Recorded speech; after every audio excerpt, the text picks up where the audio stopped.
have spent my entire life either at the schoolhouse, on the way to the schoolhouse, or talking about what happens in the schoolhouse. Both my parents were educators. My maternal grandparents were educators. And for the past 40 years, I've done the same thing. And so needless to say, over those years, I've had a chance to look at education reform from a lot of perspectives. Some of those reforms have been good, some of them have been not so good. And we know why kids drop out. We know why kids don't learn. It's either poverty, low attendance, negative peer influences. We know why. But one of the things that we never discuss, or we rarely discuss, is the value and importance of human connection. Relationships. James Comer says that no significant learning can occur without a significant relationship. George Washington Carver says all learning is understanding relationships. Everyone in this room has been affected by a teacher or an adult. For years, I have watched people teach. I have looked at the best and I've looked at some of the worst.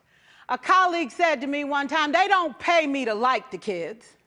They pay me to teach a lesson. The kids should learn it. I should teach it. They should learn it. Case closed.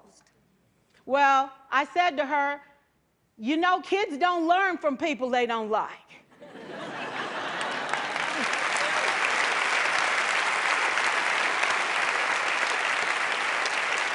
She said, that's just a bunch of hooey. And I said to her, well, your year is going to be long and arduous, dear. Needless to say, it was. Some people think that you can either have it in you to build a relationship or you don't. I think Stephen Covey had the right idea. He said you ought to just throw in a few simple things, like seeking first to understand as opposed to being understood. Simple things like apologizing. You ever thought about that? Tell a kid you're sorry, they're in shock. I taught a lesson once on ratios. I'm not real good with math, but I was working on it. And I got back and looked at that teacher edition. I taught the whole lesson wrong. So I came back to class the next day and I said, look, guys, I need to apologize. I taught the whole lesson wrong. I'm so sorry. They said, that's okay, Miss Pierson. You were so excited. We just let you go.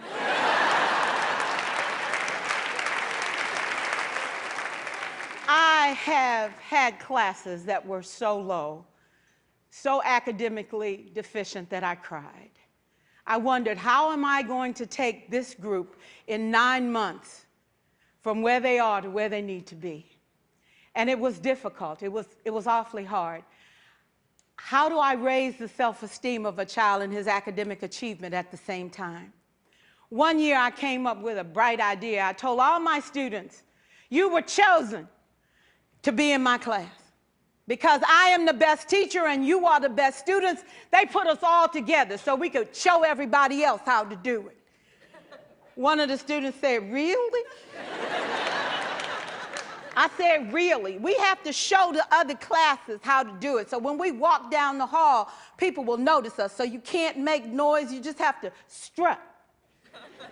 And I gave him a saying to say, I am somebody. I was somebody when I came. I'll be a better somebody when I leave. I am powerful and I am strong. I deserve the education that I get here. I have things to do, people to impress, and places to go.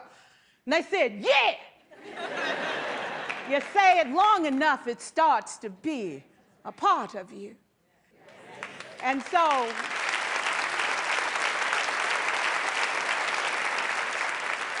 I gave a quiz, 20 questions. Student missed 18. I put a +2 on this paper and a big smiley face.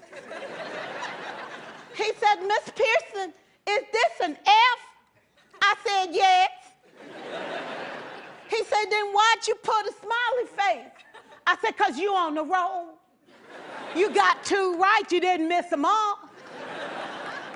I said, and when we review this, won't you do better?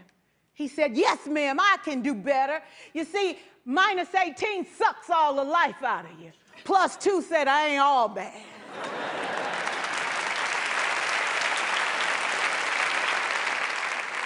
4 years, I watched my mother take the time at recess to review, go on home visits in the afternoon, buy combs and brushes and peanut butter and crackers to put in her desk drawer for kids that needed to eat, and a washcloth and some soap for the kids who didn't smell so good. See, it's hard to teach kids who stink.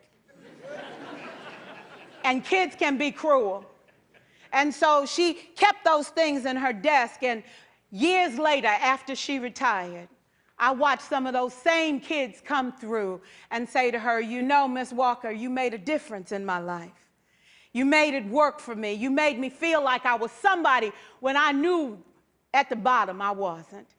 And I want you to just see what I've become. And when my mama died 2 years ago at 92, there were so many former students at her funeral. It brought tears to my eyes, not because she was gone, but because she left a legacy of relationships that could never disappear. Can we stand to have more relationships? Absolutely. Will you like all your children? Of course not. And you know your toughest kids are never absent. Never.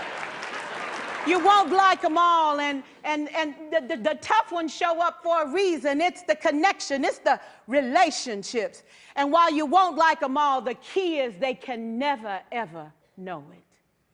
So teachers become great actors and great actresses, and we come to work when we don't feel like it, and we listen to policy that doesn't make sense, and we teach anyway. We teach anyway because that's what we do. Teaching and learning should bring joy. How powerful would our world be if we had kids who were not afraid to take risks, who were not afraid to think, and who had a champion? Every child deserves a champion, an adult who will never give up on them, who understands the power of connection and insists that they become the best that they can possibly be. Is this job tough? You betcha. Oh God, you betcha.